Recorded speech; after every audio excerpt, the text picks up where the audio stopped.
अस्सलाम वालेकुम व्यूअर्स। एक नए कानूनी मालूमात के साथ अब दोस्तों की खिदमत में हाजिर हूँ। नया टॉपिक जो मेरा टाइटल है वो इबा के हवाले से है।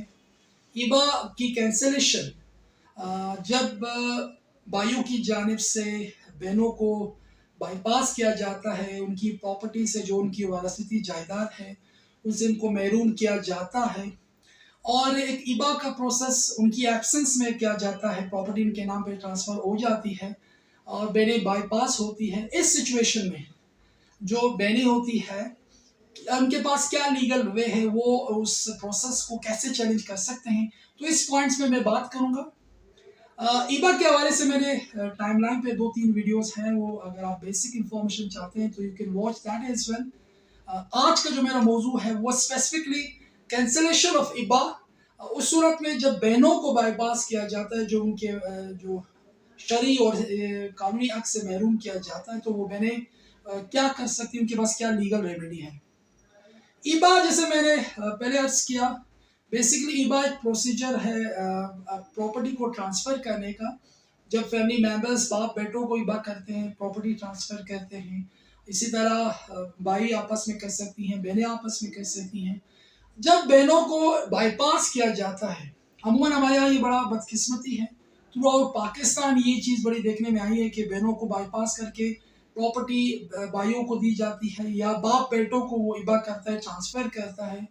जब बहनें उनको पता चलता है तो उनके लिए बड़ी मुश्किलात होती है। नंबर वन, बिल्कुल अगर इस तरह के मामलात होते हैं, आप समझते हैं कि आपके साथ फ्रॉड किया गया है, आपको बाईपास करके ज़मीनें वालिदैन की उन्होंने अपने नाम पे की है, तो आपके पास जो सिविल सूट का जो लीगल रेमेडी है, आप बिल्कुल सिविल अदालत में आपके जो भी मुतल्लिका इलाका है वहाँ पे आप सूट फाइल कर सकते हैं।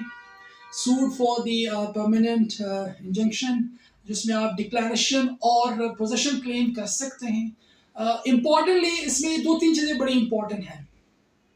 टाइम का हवाले से बड़ा लोग पूछते हैं कि इसका टाइम पीरियड क्या है, लिमिटेशन क्या है। एज पर द लॉ कानून ये कहता है कि 6 साल लिमिटेशन है जो भी वारसती जायदाद में अगर कोई केस करना चाहे।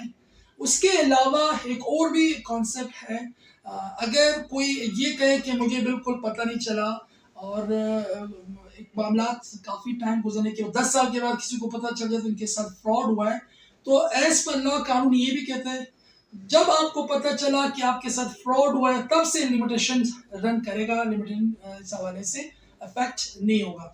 तो वो आप पे बर्डन ऑफ प्रूफ है कि आप उस फ्रॉड को, उस जो तमाम प्रोसेस को आपने फिर कोर्ट में साबित करना है।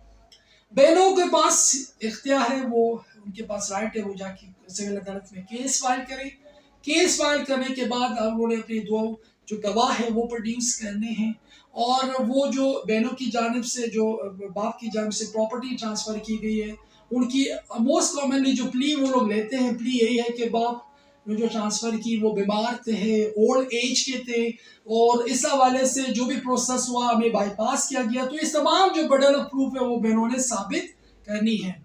सिमिलरली दूसरी जानिब जो भाई हैं उन्होंने भी जो इबा के इंग्रेडिएंट्स हैं उनको साबित करना है। वो अगर वो समझते हैं कि उनका जो इबा है वो अकॉर्डिंग टू लॉ है, इबा के इंग्रेडिएंट्स उन्होंने साबित करने हैं। जैसे कि इसके 3 इंपॉर्टेंट इंग्रेडिएंट्स हैं, इसमें ऑफर, एक्सेप्टेंस एंड पोजेशन है, और वो रिकॉर्ड उन्होंने प्रोड्यूस करना है जो तहसील का रिकॉर्ड है, तहसील का नुमाइंदा है, जो प्रोसेस क्योंकि तहसीलदार के सामने होता है उसको बतौर गवाह उन्होंने पेश करना है।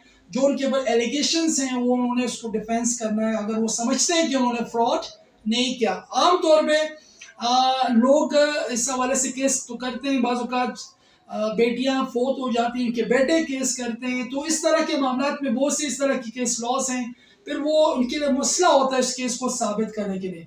तो बेहतर ये है कि अपनी ज़िंदगी में आप उसको चैलेंज करें और जो भी बर्डन ऑफ प्रूफ है वो आप साबित करें। बिल्कुल अदालत आपको इस हवाले से रिलीफ दे सकता है।